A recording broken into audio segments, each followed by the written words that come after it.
আল্লাহর হাবিব রাসূল আকরাম সাল্লাল্লাহু আলাইহি ওয়াসাল্লাম মা আমেনার গর্ভে থাকা অবস্থায় একটি কণ্ঠ তাকে বলতো, আপনি আল্লাহর প্রিয় হাবিবকে গর্ভে ধারণ করেছেন, তার জন্মের পরে আপনি বলবেন, সমস্ত হিংসুকের বদনজর থেকে তাকে আমি একজনের হেফাজতে সফরদ করলাম, তার নাম রাখবেন মুহাম্মদ সাল্লাল্লাহু আলাইহি ওয়াসাল্লাম।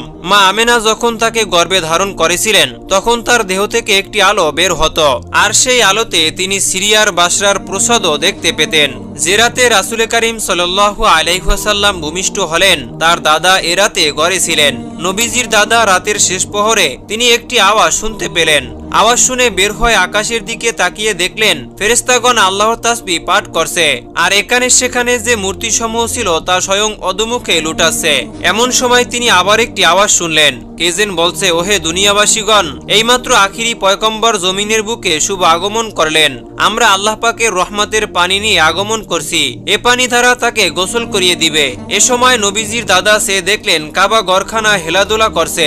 এতে তিনি বিস্ময়ে হতবাক হয়ে বাইরে গমন করে দেখলেন সাফা ও মারোয়ার পাহাড়দ্বয় থরথর করে কাঁপছে। এ সমস্ত দৃশ্য দেখে তার শরীরেও কম্পন শুরু হয়ে গেল।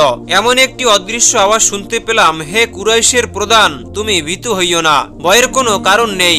এ সময় তিনি বললেন, আমার মনে প্রবল ইচ্ছা হলো পুত্রবধূ আমেনার ঘরে গিয়ে দেখি সেখানে আসলে ঘটনাটি কি, কিন্তু আমার অবস্থা তখন এমন পর্যায়ে পৌঁছেছিল যে আমেনার ঘরের নিকট যাওয়া আমার পক্ষে অসম্ভব বলে মনে হচ্ছিল। তবুও বহু কষ্টে তিনি মা আমেনার ঘরের নিকট গিয়ে পৌঁছালেন। সেখানে পৌঁছে দেখতে পেলেন তার ঘরের উপরে ও চারদিকে কতগুলো শুক পাখি উড়ে বেড়াচ্ছে। তিনি ধীরে ধীরে উক্ত ঘরের দরজায় পৌঁছে উকি দিয়ে দেখলেন উদ এবং আম্মর মিশ্রিত পানি গড়িয়ে যাচ্ছে ও চারদিকে সুঘ্রাণে মোহিত হয়ে গেছে। ঘরের দরজায় কিছুটা ফাঁক করে ভিতরে বিবি আমেনার দিকে দৃষ্টিপাত করলেন, কিন্তু দেখা গেল বিবি আমেনার লালাটে পূর্বেকার সে উজ্জ্বল্য এখন আর দেখা যাচ্ছে না। এতে নবীজি দাদা কান্ত উদ্বিগ্ন হয়ে বিবি আমেনাকে ডেকে জিজ্ঞাসা করলেন, কি হে আমেনা, তুমি কি জাগ্রত নাকি নিদ্রিত? মা আমেনা বলল, আমি জাগ্রত আছি। তখন তিনি তার নিকট জিজ্ঞাসা করলেন, তোমার চেহারা এতদিন যে নূর বিস্ফোরিত হচ্ছিল তা কোথায় গেল? তোমার লালাটে যে তা আর দেখা যাচ্ছে না, ব্যাপার কি মা? মা আমেনা রাদিয়াল্লাহু তাআলা আনহু বললেন, আব্বা, ওই নূর তো আমার ছিল না, তা যার ছিল সে তো এইমাত্র আমার গর্ভ হতে ভূমিষ্ঠ হয়েছে। নবীজির দাদা বললেন, তবে সে মেহমানীয় পরম মানিককে আমার নিকটে দাও, আমি দেখে চক্ষু শীতল করি। আর তখন জবাবে আমেনা রাদিয়াল্লাহু তাআলা আনহু বললেন, আব্বা, একটু ধৈর্য ধরুন, আপনি তো শিশুর দাদা, সবসময় তাকে দেখতে পারবেন, এখন একটু অসুবিধা আছে বলে শিশুকে আপনার কোলে দিতে পারছি না। আমেনা রাদিয়াল্লাহু তাআলা আনহু এর কথা শুনে তিনি নিজেকে অপমানিত বোধ করলেন এবং রাগে অধীর হয়ে ঘরের মধ্যে প্রবেশ করতে উদ্যত হলেন। কিন্তু হঠাৎ এক ভীষণ আকৃতির লোক নবীজির দাদাকে বাধা দিয়ে বলল, তুমি এখন ঘরের মধ্যে প্রবেশ করতেই পারবে না, কেননা এখন ঘরের ভিতরে ফেরেশতাগণ শিশুর পরিচর্যায় রত।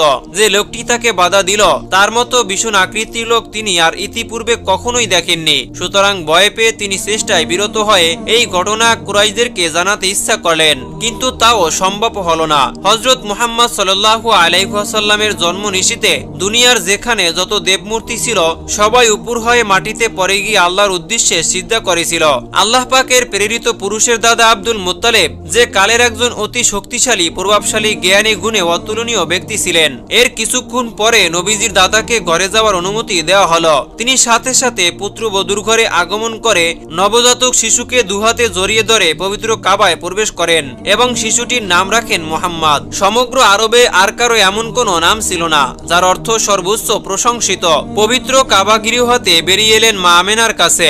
বনি সাদ গোত্রের দাত্রী মাতাগণ মক্কায় না আসা পর্যন্ত তিনি তাদেরকে অপেক্ষা করতে বললেন, কেননা তখনকার সময়ের প্রথা অনুযায়ী উচ্চ বংশের ছেলে মেয়েরা শৈশবে দাত্রী মাতার কাছে লালিত পালিত হতো। হযরত মুহাম্মদ সাল্লাল্লাহু আলাইহি ওয়াসাল্লামের জন্মের 7 তারিখে আব্দুল মুত্তালিব এক ভোজসভার আয়োজন করলেন। এই ভোজসভায় মক্কার বিশিষ্ট ব্যক্তিগণ আমন্ত্রিত হলো। সে সময় আরবের মানুষের নাম সাধারণত বিভিন্ন দেবদেবীর নাম অনুসারে রাখা হতো, তাই মক্কার বিশিষ্ট ব্যক্তিগণ উক্ত ভোজসভায় গতানুগতিক নাম রাখা হয়নি বলে তারা সকলেই মন্তব্য করলেন। উত্তরে আব্দুল মুত্তালিব বললেন, আমি মনে করি ভবিষ্যতে এই বালক বেহেশতের প্রভুকৃত্তিক এবং সৃষ্টির দ্বারা প্রশংসিত হবে। অবশেষে বিভিন্ন ঘাত প্রতিঘাত উতরিয়ে এই নামের মহত্ব সমগ্র বিশ্ব সৃষ্টিকে মহান করে তুলছে। বিবি আমেনা সাদ গোত্রের দাত্রীর জন্য অপেক্ষা করতে থাকেন। এরই মধ্যে আবু লাহাবের দাসী সাওবিয়াহর কাছে শিশুটি লালিত পালিত হতে থাকে।